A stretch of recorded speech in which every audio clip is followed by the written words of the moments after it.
Hello guys, this is Glenn from Sydney CBD Repair Center, and today we have a Redmi 9T with a very cracked display, and this is not safe to use. So David is gonna replace it.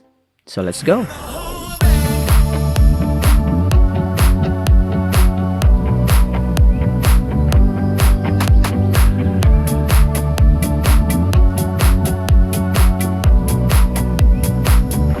So first off, we're gonna try to shut it down. Unfortunately, the display is still responsive at this state. It doesn't look good, but it's still functional. The main reason that we're gonna replace it because it's not anymore safe and it's gonna get worse over time. So the client has made a good decision to replace the display, and we're gonna do that right now. We're gonna remove the back cover by unclipping it around the housing. So it's a plastic back, and we're gonna be careful. There's a fingerprint scanner flex cable that it's attached to the main board. We're gonna remove the cover of the main board so we gain access to the connector.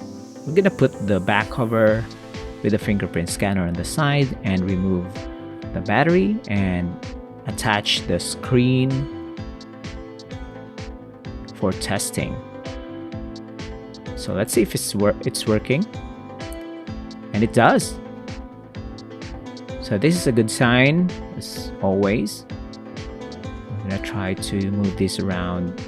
There's some lag on the device. This is not your high-end flagship device, but so expect a bit of lag when it's just starting up. But now it's still okay to continue. We're gonna put the replacement display to the side, detach it, and then proceed to the disassembly process.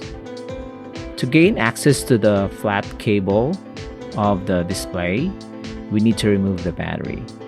So we're gonna pull it out with these pull tabs slowly, and now it's off. So we're gonna put that to the side, peel the plastic film, and detach the connector for the display. So when we remove the display at the front, we can easily slide off its connector. So this is gonna be easy.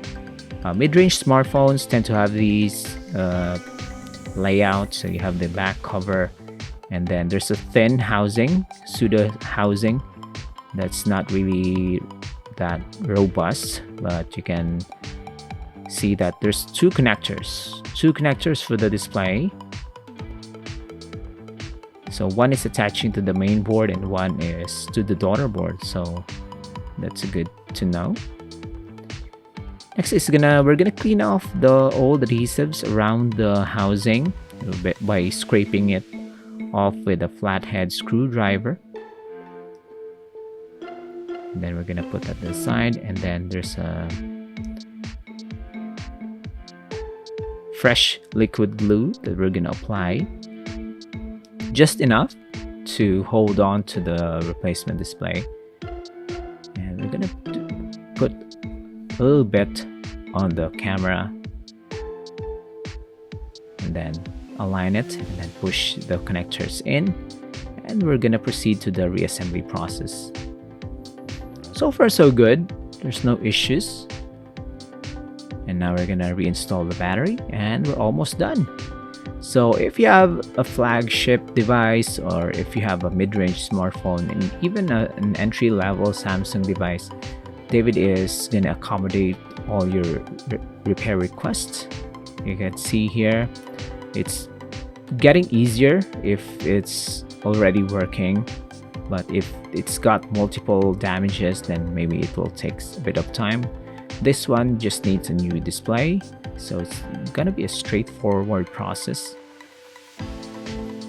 And I think the customer will be happy to see their smartphone looking better than what they have when they came into the shop. So right here, there's a bit of struggle connecting the back cover with the fingerprint sensor, and then then device is now closed up. No adhesives, just clips. And we're gonna let the glue cure, and it's done. So I hope you enjoyed this, guys. Don't forget to like and subscribe. We're gonna upload more videos like this one in the future. Take care of yourself. See you next time. Cheers. If you want your smartphone fixed for a very reasonable price, you may contact Sydney CBD Repair Center. We also provide mail-in repair services for customers outside of Australia or Sydney. Just message us so we can arrange the shipping of your device.